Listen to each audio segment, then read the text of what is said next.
درود میگم و بیننده عزیز رادیو آزادی، همه آنها که در این صبح بر وقت با رادیو آزادی پیوستند و با من شهلا گلخوجه که در 5 دقیقه برای شما خبرهای مهمی تاجیکستان و جهان را میگویم و تشکر میگویم که هر روز ما را در همین وقت همراهی میکنید، کارهای خود را کنار میگذارید تا اینکه با خبرهای مهم جهان و تاجیکستان آشنا شوید. حالا ساعت به وقت پراگ 7 است و با وقت دوشنبه 10 و فکر میکنم که شما آماده اید که خبرها را از من در این صبح بر وقت بشنوید.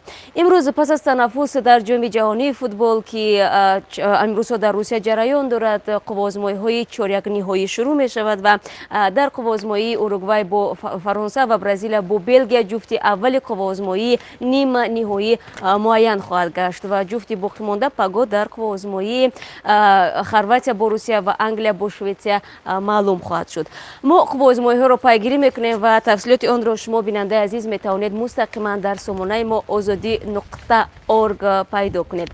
خب و در دوشنبه صبح امروز مولای رحمان رئیس جمهوری تاجیکستان با یک سفر کاری عازم قزاقستان شد و در نظر است که پرزیدنت در مراسم تجلیل از 20 سالگی شهر استانا همچون پایتخت قزاقستان اشتراک کند. این مراسم امروز دایر می شود و انتظار می رود که سران دیگر کشورهای آسیای مرکزی نیز در آن شرکت ورزند.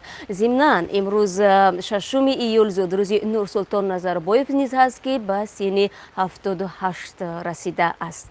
خب در رابطه با سفر که گفتیم، یک خبر دیگری ما نیز مربوط به سفر است، اما سفر حاجیان، یعنی سفر امساله زایران تاجیک برای ادای مناسک حج روز 6 آگوست یعنی عرصه بعد از یک ماه شروع خواهد شد و در نظر است امسال نیز بیش از 6000 شهروند تاجیکستان به مکه و مدینه بروند. افشین مقیم سخنگوی کمیته دین نهاد تنظیم کننده امور حج گفت زایران تاجیک تا 15 آگوست در چند گروه به عربستان سعودی انتقال می‌یابند.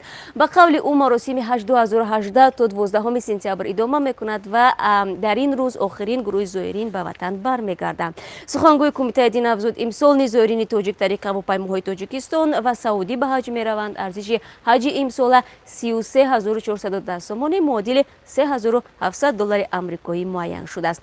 این نرخ در مقایسه با یک سال پیش تقریبا $50 بیشتر است و طوری هم شما بیننده عزیز میدانید حج برای هر مسلمان در صورت داشتن قدرت و توانایی فرض شده است، اما طبق قرار 3 سال پیش مقامات تاجیک تنها نفران از 40 ساله بالا حق دارند که به حج بروند. و خبر دیگری ما در رابطه با آن است که دوستانی حربی گارنیزون نویه رشت نسبت به فردوس قربانوف سرداری گروه در شعبه سیوم گواردیای ملی در شهرک نوآباد رشت پرونده جنایی باز کرده است. قربانوف با خنک نظری که باعث به مرگ یک سرباز شده است متهم است. به قول مقامات دادستانی رجب علی کریموف ساکن 21 ساله نویه حصار که در این قسم نظامی خدمت میکرد بنابر خنک نظری فردوس قربانوف دست به خودکشی زده است. این مسئول قسم نظامی بر اساس ماده 392 کودکس جنایی یعنی مناسبت خنک نظرانه به خدمت که باعث هلاکت سرباز شده است عیبدار می شود. این بند کودکس جنایی تا 5 سال زندان را پیش بینی می کند. در دادستانی نظامی شهر ندادند که کدام خنک نظری این افسر باعث خودکشی سرباز شده است. جسد رجب علی کریموف روز 3 می امسال به دست نزدیکانش سپرده شد. پیوندانش گفتند که در گلویش زخم تیر دیده می شد و به گفته مقامات این تیر سرباز از اتومات کلاشنیکوف که برای اجرای خدمت داده بودند با قصد خودکشی پرونده است.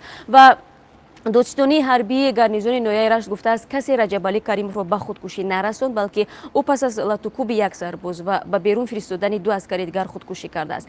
برخی از فعالان حقوق میگن از بس که حادثه های خشونت و با فوجیه انجامیدن این حادثه ها با آبروی خدمت سربازی لطمه میزند، در حالت های زیاد اسرار مرگ سربازان پوشیده میماند و والدان هم با همین سبب به شرح رسمی مرگ فرزند باور نمیکنند. و کمیته حالت های فوق العاده تاجیکستان با نشر یک بیانیه روز 5 ایول گفت ممکن است حرارت در بسیاری از مناطق کشور از مرز 40 درجه بگذرد و مقامات تاجیکستان از شهروندان و بخصوص بیماران قلب خواستند از روزهای 7 تا 10 ایول به ضرورت از خانه بیرون نآیند، چون ممکن حرارت طاقت فرسا سبب نفس تنگی و افج گرفتن بیماری هایشان شود، مثل بیماری های ما که من زکام هستم. بخشش در این بیانیه آمده است که اگر کسی هم بیرون آید باید کوشش کند که هرچی کمتر زیر نور آفتاب باشد. در حالت ضرورت با خود گرفتن چتر و یا کلاه تابستانه را فراموش فراموش نکنید هوا در ایران و آذربایجان و ارمنستان ضمناً خیلی گرم شده و باعث تامین نامنظم نیروی برق و بی‌سر و سامانی در منطقه شده است. هواسنجان تخمین میکنند که این گرما منطقه بزرگ اوراسیا را فرا گرفته و حتی مناطق شمال و جنوب روسیه هم در مقابل گرمای فوق‌العاده قرار میگیرند و در اکثر پایتخت‌های این کشورها روزهای اخیر گرما از 41 درجه بلندتر بوده است. گرمایی که ما در شهر پراگ در جمهوری چک انتظار آن هستیم و حالا طوری میبینید حتی بومی ما هم میچکد و چترم کمک نمیکند که بارشی باران را پیش روش رو بگیرد. و من شما را بیننده عزیز بعد از 3 ساعت دیگر در پخش مستقیم سرخط خبرهای مهم منتظر میشم. تشکر برای همراهی.